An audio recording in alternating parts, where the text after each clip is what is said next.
Welcome to Spirit Cafe, my friends. Today, I have such a treat for you. Morgana Ray is a 20-time international #1 best-selling author and mentor coach, and she's regarded as the world's #1 authority on money. This conversation is jam-packed with juicy tidbits for you on how to transform your relationship with money. We all have one. Is yours positive, negative, abusive, loving? We're going to talk about all of that today. So if you're ready, let's dive in. Hi, I'm Tamara Zoner. Welcome to Spirit Cafe. Come in, sit down, and grab a cup of love. Hello and welcome to another episode of Spirit Cafe. I am your host, Tamara Zoner, and today I have a lovely woman with me, Morgana Ray, who I am going to let tell us all about her and what she does. So, Morgana, would you please tell us about yourself and a little bit about your own spirituality as well in the mix, please? So professionally, I have been a spiritual life and business coach for over 28 years. I began coaching back in the olden days when nobody knew what that meant, when dinosaurs roamed the earth. And I started out coaching people in the entertainment industry because I'm from Los Angeles and it's required. I have become extremely well-known globally as probably the first coach to focus on relationship with money. And in my case, as if money were a human being, because we can talk about money and money beliefs and money stories and all that stuff, and it's all abstract and fascinating and not helpful. But when I related to it as a real person, that is real to human beings. We make everything personal. And that was when I was able to successfully change my relationship with money. Because I am a walking billboard for you can have a great education, you can have a dozen certifications, you can have mountains of celebrity testimonials, you can have the great marketing, do the public speaking, do absolutely everything you're supposed to be doing and not make any money. Mm-hmm. And seriously, I was at my lowest point, struggling to make $100 in Los Angeles, which is insane. And this was after the certifications, after, all doing all the work. So I'm known for this whole thing about relationship with money. And I'm going to put money in air quotes. Okay. Because when I coach relationship with money, when I talk about relationship with money, I'm really not talking about money. I am and I'm not. What I'm really talking about is our relationship with life. Mm-hmm. Money is just the most elegant monster to embody everything we struggle with as human beings. All of our issues around, am I lovable? Am I worthy? Am I safe? Am I powerful? That's what money represents. That's what money measures in our poor, soft, white underbelly, human, vulnerable psyche. And so I use money as a pain door into the deeper work around our relationship with ourselves and existence. So who am I? Rolling it back a little bit. I was that very psychic, weird kid. Okay. From a young age. I knew stuff. I could pick up the microsignals. I also, by the way, have a drug addict, borderline personality, violent mother. And I only say that because it's great training for intuition. Mm-hmm. Because oh my gosh, I see that right? so much. Yeah. I think I already had it, but just for survival, you start to pick up micro clues. Yes. I also had a catastrophic head injury when I was 16 that threw me in a coma Oh, for a wow. week, and I had a traumatic brain injury. And I went from being easy peasy, straight A student to not being able to read a page and stay awake or remember what I read. Wow. And it's a long haul of recovery. Like, I was homeless my senior year of high school, Oh my partially because of the violent mom, Mhm. and recovering from the head injury, just trying to graduate from high school and get away to college. And even in college, I was like, I would spend hours struggling to come up with the first sentence. So I had a brain that didn't work the way it used to. And while my brain was struggling, my intuition woke up. It was already there. Like, I already knew stuff before they happened, but once what I was used to being able to do was no longer available, it's like it compensated and I just started getting messages all the time. So I ran away to college because I had no circus skills, and I earned a degree in religion. Okay, so you really are the perfect fit for this show. Yeah, yeah, I've got an expensive degree in religion from my poor father. But the joke, the punchline is I use it all the time. Yeah. I found so much comfort in studying traditions of the world and archetypes and mythologies. So I bring that to this weird, uncomfortable thing that we experience that I call relationship with money. Yeah. And the reason I focus on money is only because it's the number one excuse human beings give for what they can't have, do, or be. Mhm. And I have coached clients on public assistance, and I have coached billionaires. And there's money drama all along, from one extreme to another. Having lots of money doesn't make you feel more secure in the world. I mean, it does. Like, you can have housing and stuff like that. Yes. But these oligarchs have fear too of not enough. Mhm. They're not enough. They won't have enough. Mhm. Trouble with relationships. There's always that not enough monster in the background. And so that's what I work with. And I use money as the pain door for like really, really deep spiritual work.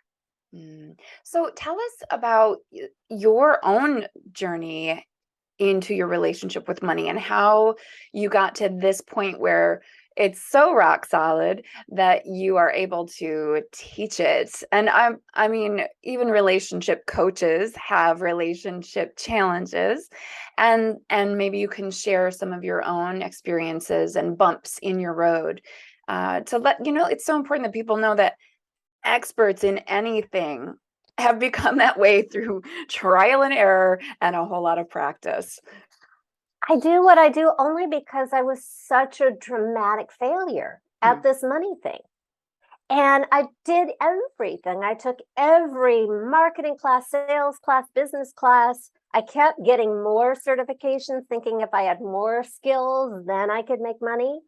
I live in LA, which is, one of the centers of spirituality. So I had friends waving their hands and changing my money DNA, and I had the vision board and I had the affirmations, and it didn't make a difference. I was still struggling to make $100 a month in Los Angeles, which is insane. And so, pylon, not only am I not making money, but I'm spending money that I'm not making. So I'm massively in debt.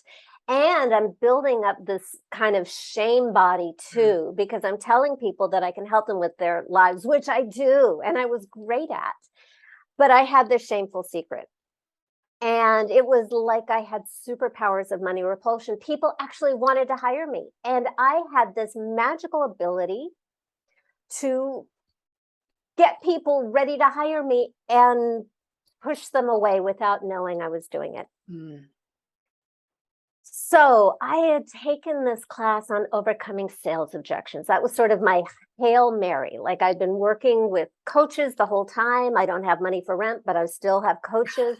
And Priorities, you know? right, hello, this is personal development. Yeah. And I had so this class on overcoming sales objections, which means they will give you the magical words to say when somebody says, I can't afford it or I don't have time. And I'm this really good student. Like I'm Miss National Merit Scholar, even with a head injury. So, Okay. I apply myself to it. I'm such a walking billboard that you can do everything right and still fail. So if Mm. you are that person, I have a solution for you here. So I took this class on overcoming sales objections. I mastered it. 7 people in a row said they would hire me, and 7 people in a row never showed up and didn't pay me. And that was when I lost my mind and my hope and my will to live. And I freaked out. And I remember being in my tiny 1-bedroom apartment that I couldn't afford, pulling close those blackout curtains to crypt out my bedroom, just getting on my bed and screaming and crying and wailing my heart out, my broken heart, with rage and despair. And I felt hated by the universe and mocked and rejected. And I hated the universe back. And I did not want to be alive. And I just poured all that out until I had nothing left inside me. And I had these 2 ideas come up. You know what I'm talking about. And I had this thought, maybe money needed to be my next area of spiritual growth, which is a cheat because spirituality is easier for me than money. But I thought if I hide it in the spiritual box, then maybe I can deal with it. But the second thought was, what is going on inside of me that can't be with money? That's weird, because on paper, it didn't make sense. And I got curious. So it was the first time it occurred to me, wow, there's something inside of me that can't be with money. And I never knew that. Like, I love money. I love to spend it. I love to buy things. What is going on in me that is pushing money away? And very soon after, I had a session with my coach. Again, crazy. Have a coach. No money for rent. Have a coach. Thank goodness. Yes. This lovely guy. We had actually graduated from our first coaching certifications together. So he was a peer, but he had it going on, and I really liked and trusted him. And we had been working together for months, and I would do what he said, and it wasn't anything wrong with what he said. I just managed to make it not work. But on this call, and I'm in this deep pit of despair, and I'm sharing my frustration and my failure and my hopelessness with him. And he asked me this weird question that changed my life forever. He said to me, if your money was a person, who would your money be? And I never thought of that. I thought, that what a weird question. But I instantly saw that in that moment, my money was this big, scary, dirty, violent biker dude who caused fights and terrified me. He was all bad. And in that moment, I realized, whoa, dangerous. And I could imagine myself at a live event with this guy, and I could see him really clearly, and I could feel how evil he was. And I could see myself watching him constantly, hyper vigilant, totally focused on him to create maximum distance between us. And that was my aha moment, my light bulb moment, that no matter what I did consciously, if I was protecting myself from what I pursue unconsciously, I was never going to get it. And by the way, this is true because I've coached tens of thousands of people, starting with my own experience on this. But I did this 10 years later on love and met my husband 2 months later. And we're 26 weddings deep into getting married 100 times in 100 countries, his idea. Love that. We'll have to talk more about that later. It has been my observation that when you're doing everything you're supposed to be doing and you are not getting the results that you deserve and you desire, I recommend you find out what you're protecting yourself from. Mm-hmm. You are not a loser. You are not a failure. You are actually very successful at protecting yourself from a real threat. Beautiful reframe. I love that. I believe change happens at the speed of safety. Mm. So if money is a monster, if love is a monster, if your body is a monster, whatever it is that is stuck, then we want to get brutally honest. What is wrong? What are you really protecting yourself from so that we can make it safe? And so I'm going to quickly wrap up my story and then walk you through the steps. Is that okay? Yeah, that'd be wonderful. So, all right. Scary monster. No way I can have it in my life and have money in my life. All bad. And so I knew I had to end that relationship, which created a new problem, which is kind of the way life goes. Yay! Oh no, there's a new problem. Yay, I got rid of my money monster. Oh no, I have no relationship with money and I live in LA and I rejected the only money that I had. And there was also, because at that time I just broke up with money at that time. I teach it differently now. I was afraid he would come back. So I felt like I needed to come up with a new relationship with money immediately because I could feel this empty space where this relationship with money had been my whole life and I hadn't been aware. So quickly I'm thinking to myself, okay, who could I want in my life so much that I'd be willing to have this person in my life, even if it's money? Because if you've ever been in a horrible, abusive, soul-crushing relationship, Yes. you are so not in a hurry to go into that. This is the moment where you chop off all your hair, you know? So Or you have a really unhealthy fling as well, just to avoid going back with the ex. Exactly. Exactly. Or you question your sexual orientation, you know, you just don't. You do everything and anything. Right. Right. So I didn't have time for that because I lived in LA and I You needed a needed money. relationship with money. Right. So I thought to myself, well, who could I want so much that I could overlook that it's money? And as soon as I asked myself, who could I want so much, being the ridiculous romantic fool that I am, and because I had been in so much pain, and because the monster had been so real, and I was so committed to getting rid of the monster completely, that when it was time to come up with a new relationship, that fell into place. See, every step has to be in place before the next one can happen. And I'll tell you what those steps are when I break it down. But so as soon as I asked myself that, I saw this new person, and this new person was so cute. He was tall, dark, handsome, clean cut, dressed in a tuxedo, holding a bouquet of red flowers, super romantic, madly in love with me, wanting to woo me. And I was like, holy heck, wow, this is weird in the most wonderful way. Like, money wants to woo me? What? And he was so cute and so loving and so safe and so worthy of love. And I had this immediate sense of how I've been breaking his heart all this time. So suddenly, oh my gosh, I'm the gatekeeper. I have the power. Whoa, he wants to be with me. I have no idea how to allow money to be with me.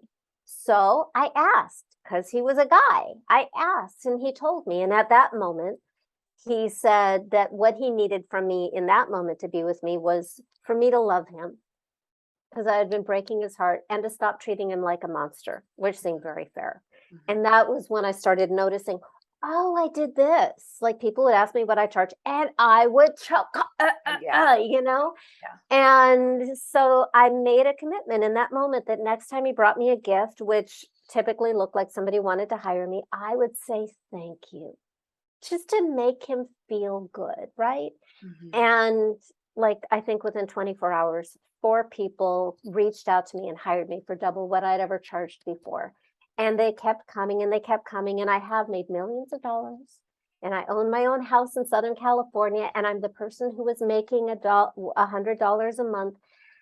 And the main thing that makes that possible, and all of you spiritual types will understand, is that What I call my money honey, the cutie who feels like love, he has the same values as I do. So we don't make money hurting people because that's like a, record scratcher. No, that's so he wants to save the world too. He shares my values. So we partner and we make money in good ways that I can feel aligned with and not be at war with myself. Mhm. So I'm going to break it down into 6 steps now that I illustrated what it looks like. So the first step is uncovering the root cause.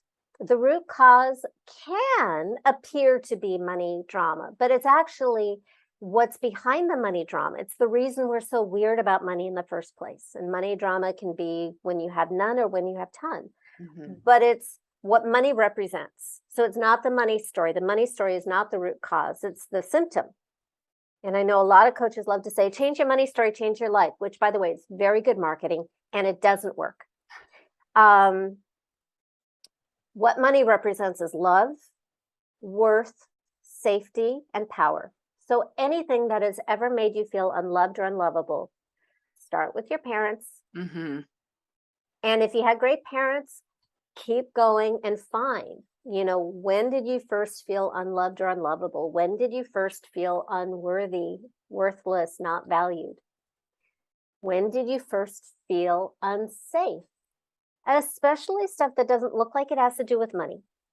Illnesses, injuries, violence, eating disorders. Mm. Eating disorders is all of it. Unlovable, unworthy, unsafe, Right. and powerless. Yeah. Also, when have you felt helpless? And you just, especially the stuff that doesn't look like money, just follow the energy. Where is the pain? And by the way, if you have healed something over and over and over and over again, and you can still get a little bit of a charge, milk it. You already paid the price with your pain. So milk it for the rest of your life if you can. And what you're doing in step number 1 is it's like you're building this case against life, against existence. This is not fair. Starting with your own personal experiences and then grabbing stuff going on in the world that makes you feel unsafe or like the world is not a good place, climate change, human trafficking, animal abuse, whatever it is. Sexism, racism, throw it, whatever wakes you up, throw that in there too. And it's like you are building a case against existence. I love this part so much because, when we coaches talk to clients or people, it's hard. It can be hard for people to realize that it's got to get dirtier before it gets cleaner, right? I always compare any kind of transformation to cleaning out a closet. Like the room is going to become a complete disaster, and you have to be willing to just make a mess and then start to clean it up. So how do we start to clean up that, oh, everything is dirty and uncomfortable and Well, first we make order? it dirtier. Yeah. So I've been in personal development and coaching a really long time. And the whole kind of secret and law of attraction came out, I guess it was 20 years ago or something. Yeah. And by the way, I'm friends with half the people in that movie. I know them as real people. I know what really goes on in their lives. Lovely people. And the thing is what I see is there's a very strong tendency in the personal development community to be afraid of negative feelings. Mm-hmm. High vibes only is going to kill you in this process. 100%. And the very healthy, natural tendencies that have actually kept us alive for a really, really long time to minimize the bad stuff, suppress it, go, well, I know it's worse for other people, or look at all the good things that I've done, is kind of like your monster's way of holding on. There's no magic in neutrality. What I call the process specifically, I call it alchemy, financial alchemy, although it can be anything alchemy. Alchemy is the transmutation of lead into gold. So it's lead in human experience into spiritual and material gold. So what we need to do is, number 1, we are digging up the lead, and the lead only. We want to separate the lead from everything else. This is actually classical alchemy going back thousands of years. So every time you minimize it, you are kind of mixing up the lead and the gold. And I call that money mud, and it keeps you stuck. Okay. So you're just going for the negative. You're setting aside your beautiful positive thinking hat for a little while. Mhm. And you're putting it in a steel box and burying it 30 feet below ground for a little while. You'll have it at the end of the process, I promise you. And you're just going for the negative for step one. And then when you have a critical mass of ick, by the way, you do not have to get everything. You do not have to re-traumatize yourself. Mhm. You do not want to dissociate. You only need enough. That's all. We are not here to re-traumatize you. Right. It's not necessary for this to work, but we want you to have a big feeling because this is a full body experience, and that lights up your neurology so we can rewire your brain Yeah. so that things start to happen automatically and mysteriously. So, step one, uncover the root cause, which is love, worth, safety, and power. As soon as it's bad, now you imagine that there's a person who's responsible for all of it, like the puppet master, not your parents. If you had monstrous parents, the monster used your parents to mess with you and maybe mess with them too. And it's also not you. It can be imaginary, it can be a public figure. It's not anybody who's actually in your life. It Okay. may resemble somebody who hurt you, but it's bigger. Like the person with the biggest and the baddest monster wins because you're creating all this energy like a slingshot, and the stretchiness of going into where you don't want to be and making it real and feeling it very strong is what gives you the energy to catapult you to where you want to be. Okay. So you want to make it human. You want to, like, what does his breath smell like? That kind of specificity. I love the sense of smell because it's so emotional. Yep. And so when you have that, step two is you give it personhood. You personify the root causes, your money monster. And then step three is you annihilate it. Like, remember I said back in the day, I broke up with him, Yes. broke up with my first one. Yeah. After I started getting all these clients, they were human, right? So they had money issues. I wasn't even marketing money back in those days, but being human beings, money was the number one excuse for what they couldn't have, do, or be. So I would try this new thing on them, and it didn't work in the beginning. And I had to reverse engineer and figure out what will make this work. You have to go deep enough into the pain to make it work. You have to make the monster real enough, human enough to make it work. And you have to annihilate and obliterate it from existence so there's no energetic trace for it to work. And I know my people are the love and light vegans. And I literally had a client in Spain years back who said, I can't kill my money monster. I'm a vegan. It's imaginary and you can. Channel Durga, Yeah. spiritual warrior, and slay it. What you are doing is you are rejecting everything that you do not want to allow to move forward in your life. Only one of you gets to survive. The monster is like your death wish. Mm. And it will kill you. It will. It'll make your life so miserable that you want to die, or you don't have the resources you need to live. It is that dangerous. That's why, and I take it that seriously. One of you gets to survive. Choose you. Destroy the monster and destroy everything that no longer has permission to be in your life experience. That's step number three. Now you've got this empty void that you have never experienced in your whole life because you had not been conscious of this personal relationship with money before. And it may feel light and airy and great, and it may feel scary, and all of that is perfect. It's just different. And now you have empty space to meet your new relationship with money. And once you have rejected the monster and eliminated the monster, all that exists is love. So this new person is going to feel like love. This will be the embodiment of love itself. And I find that the process works best when the new relationship is a love archetype, like he, she, or they, whatever your flavor. If you have only had abusive or no romantic relationship before in your life, this actually will change your relationship blueprint for the better. For anybody listening who was violated or abused sexually, which is way, way, way too common. If a romantic, hot, cute, sexy money honey feels dangerous, you don't need to start there. You can do fine without that. But I'm saying that I found that the lover archetype tends to have like the best results because lovers are equals. Your money honey isn't way up here and you're down there. Rescue me. That's a monster. When you want to be rescued, it's a monster. Okay. You have the power. You have the power to break your money honey's heart. Your money honey loves you more than anybody in the world. The love is unconditional. Presence is conditional. You have the power to push your money honey away by rejecting him. I use him because mine's a him.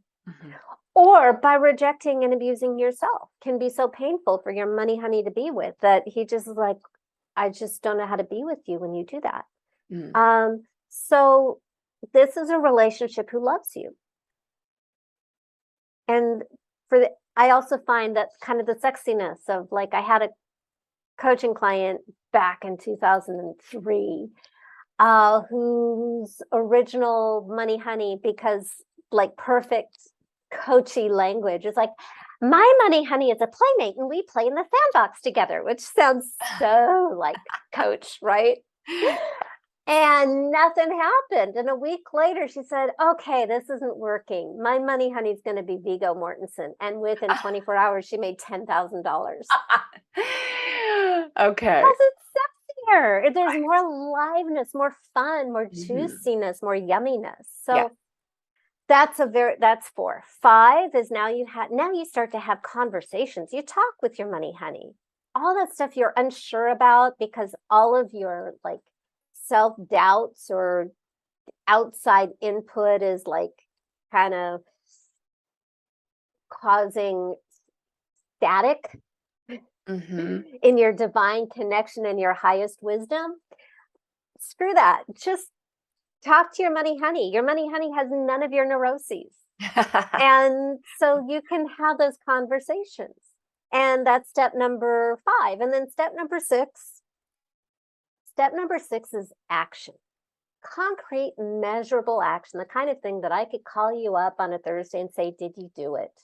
And the reason for that is because when you ask, my favorite starting question is, what do you need from me, honey, so you can stay with me? You'll get, I need you to love yourself. I need you to relax. Another impossible thing, right? and so all of this is great and aspirational, but to make it real, we need to take real embodied action. That is like magic 101. It's the ritual part of it. And the action may be money related. It may be balance your checkbook, pay attention to me, call those people who owe you money, do your taxes. But it can also be go dancing, get your nails done. One client's money honey said, I want you to take your son to Paris.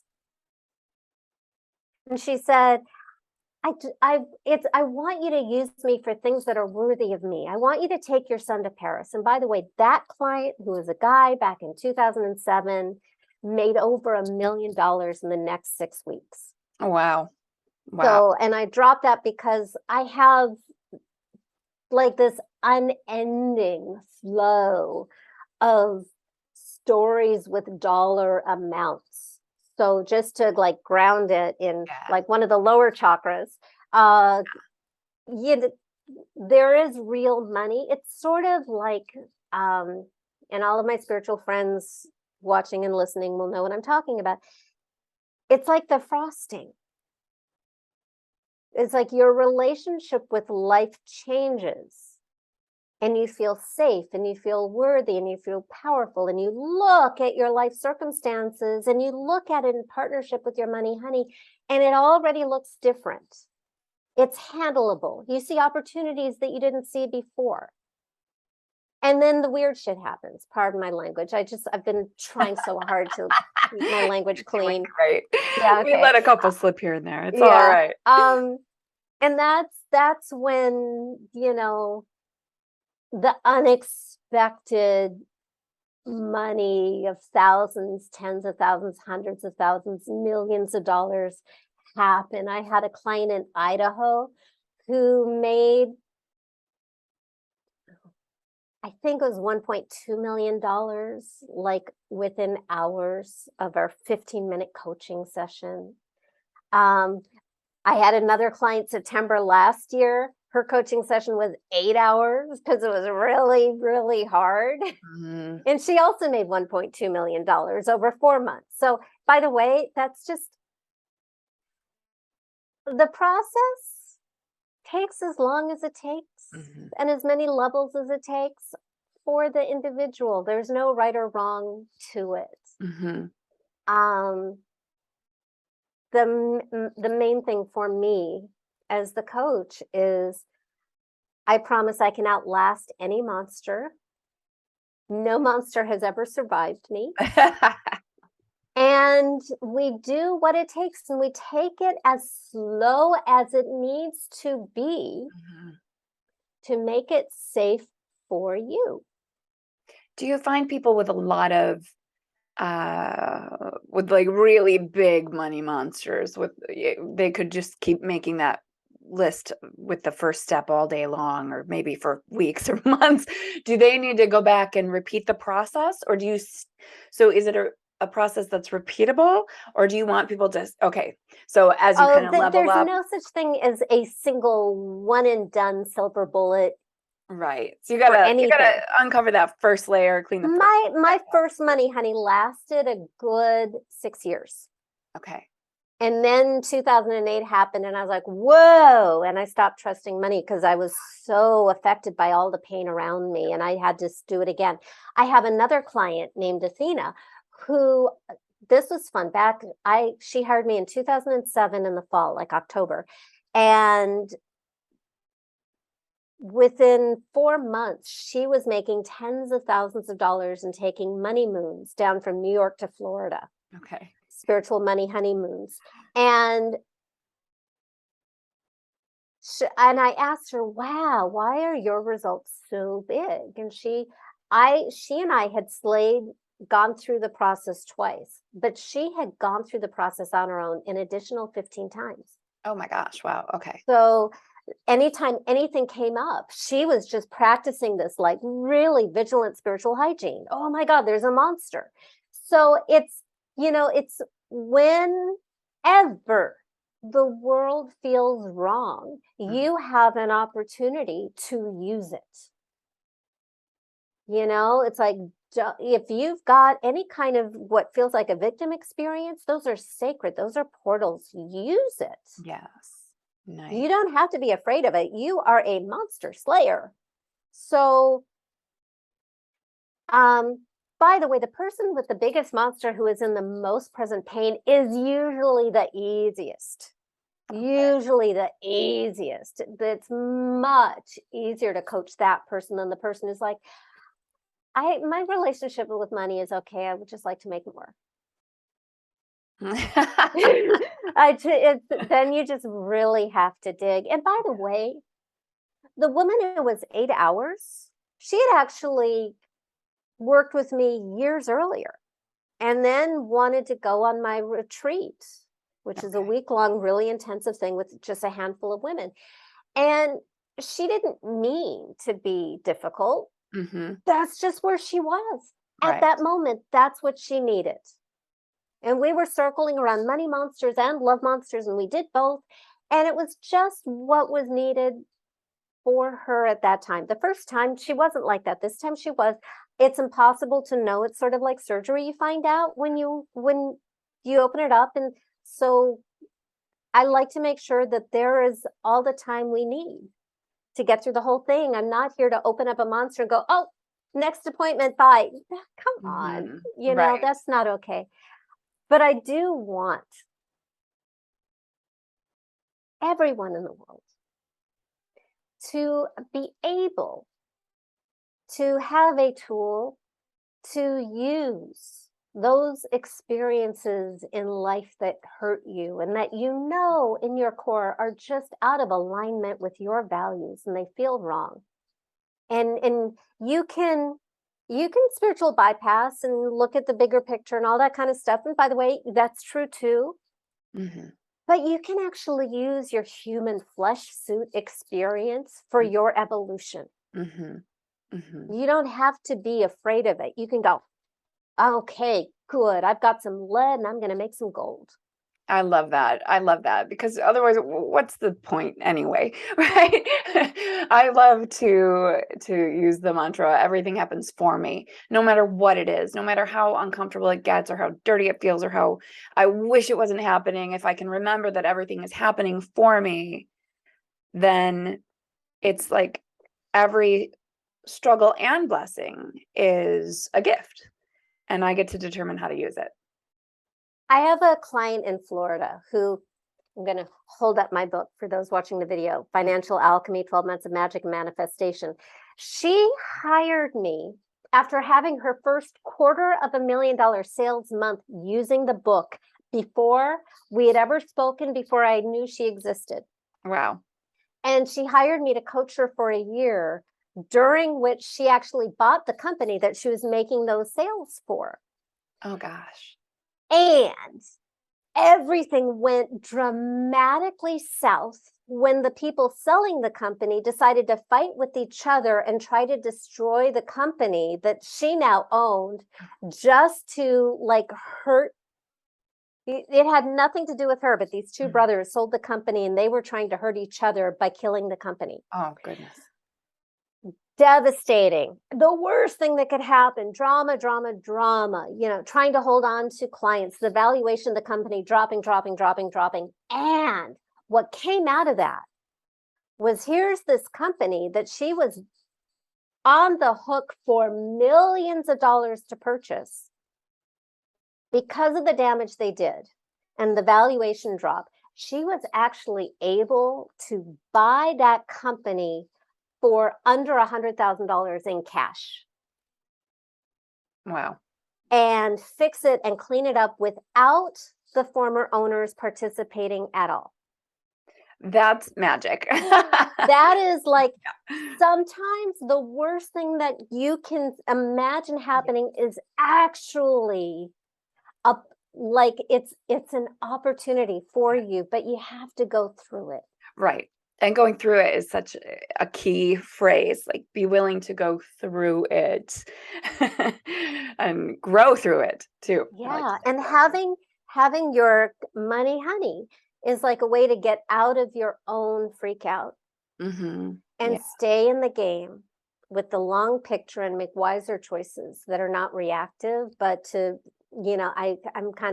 I'm spiritual, but I'm a science geek, guys. So you want to like activate your frontal lobe. You need to relax, and that wakes up your genius zone, the frontal lobe. And so that's part of, that's the sciencey Yeah. explanation of what this process does.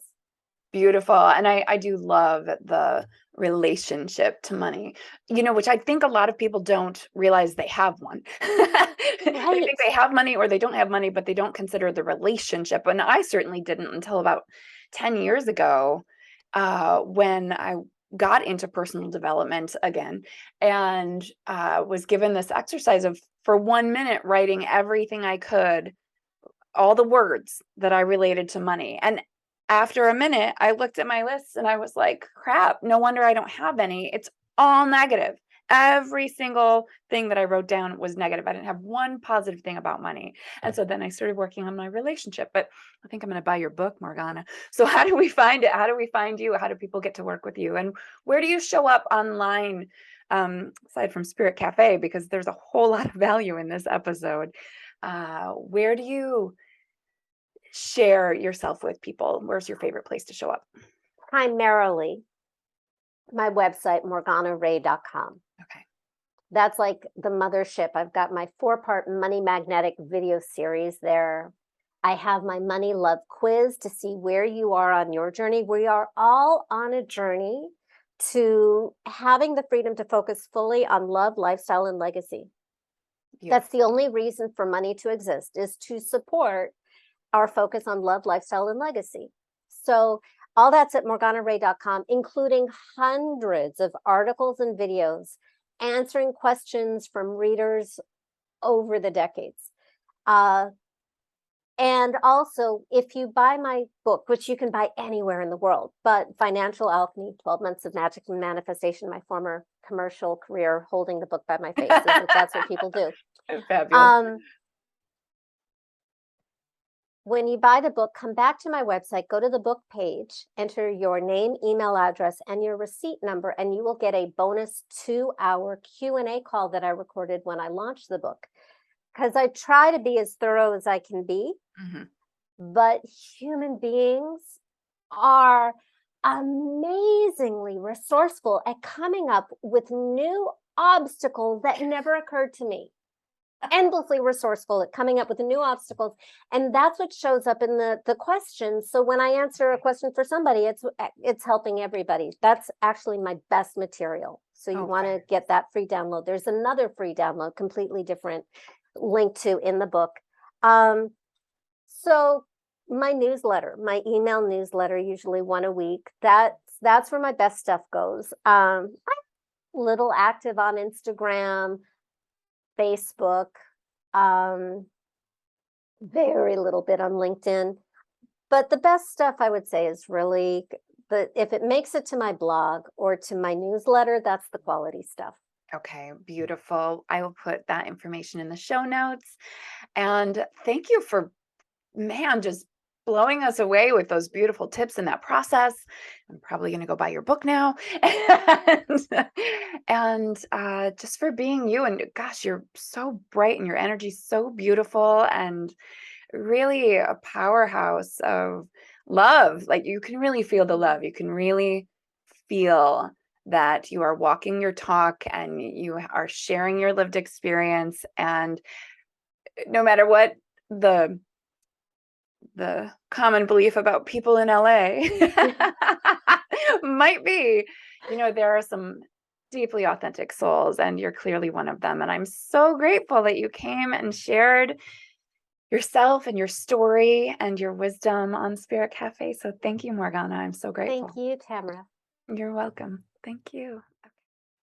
What an amazing conversation with Morgana Ray, if you can call it that. I feel like she just gave us everything she had in those few minutes. So I would love to hear from you on comments or reviews or on the YouTube channel. What did you think of that? What are you taking away from that? And what are you going to start practicing because of what you heard today? The whole point of this podcast for me is to make a difference in your life and to encourage you to make a difference in your life.